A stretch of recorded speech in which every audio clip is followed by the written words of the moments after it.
Happy birthday to you, happy birthday to you.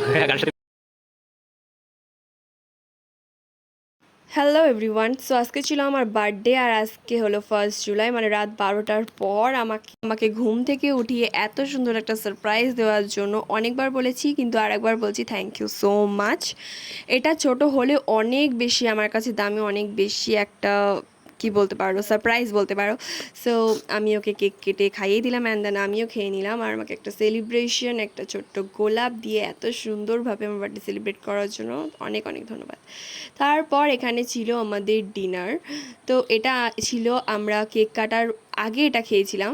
তো আমি তারপর খাওয়া দাওয়া করে ঘুমিয়ে পড়েছিলাম, আর তারপর আমরা কেক কেটেছি, যেটা আমি জানতামও না। ও আমার জন্য এটা অ্যারেঞ্জ করেছিল, বাট এই পার্টিটার ব্যাপারে আমি একটু হেল্প করেছি সব কিছু গুছিয়ে দিতে।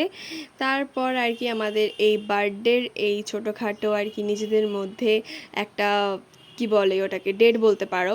সো বার্থডে একটা সুন্দর সারপ্রাইজ। তো পরের দিন সকালবেলা বাজার থেকে এসে আর কি রুটি খেয়ে দিয়ে, রুটি পরোটা আলুর দম চানা মশলা খেয়ে আমরা চলে গেছিলাম।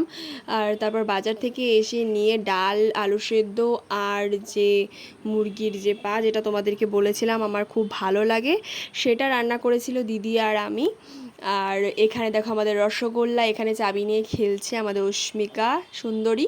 তো তারপর সবাই দুপুরে খাওয়াটা সেরে নিচ্ছিল, কারণ রাতের বেলা আবার কিছু একটা, মানে যেহেতু ছোট করে একটা জন্মদিনে অ্যারেঞ্জ করা হয়েছে, সো সেটা সেলিব্রেশনের জন্য রান্নাবাড়ি চলছে। আমার আগে তো আর কি বলবো, আমার আগে নিজে নিজে খেয়ে নিচ্ছে পায়েস, আর পুরো গাবলা ধরে বসে পড়েছে, ওটার মধ্যে পায়েস রান্না হয়েছে। আর এই দেখো কি করছে। আর এদিকে আমার বান্ধবী চলে এসেছে, মানে আমার বেস্ট ফ্রেন্ড। আর এখানে ছোট্ট করে একটা সাজানো হয়েছে, এটা হচ্ছে আমার final look, birthday look. So তারপর আমি এখন কেক কাটবো।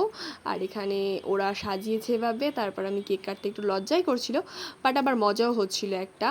ছোটোবেলার সেই বাচ্চা বাচ্চা ফিলিংস। আমার বার্থডে সেলিব্রেট করতে খুবই ভালো লাগে, সবারই ভালো লাগে নিজের বার্থডে সেলিব্রেট করতে, বাট যখন এই টাইমটা আসে তখন খুব লজ্জাও করে, কিন্তু আবার মনে মনে খুব আনন্দও হয়। তো এটা ছিল আমার প্ল্যাটার। আজকে ছিল রেসিপিতে এখানে পোলাও, আর ছিল চিকেন কষা, আর তার সাথে ছিল স্যালাড অ্যান্ড পায়েস। তারপর রাতের বেলা এভাবে আমাকে সাজিয়ে গুছিয়ে দিয়েছিল, দিয়ে তারপর আশীর্বাদ করে আমি পোলাও খেয়ে নিলাম। আর দেখতেই পাচ্ছি আমি ড্রেসটা চেঞ্জ করে নিয়েছি, কারণ এত পরিমাণে গরম লাগছিল।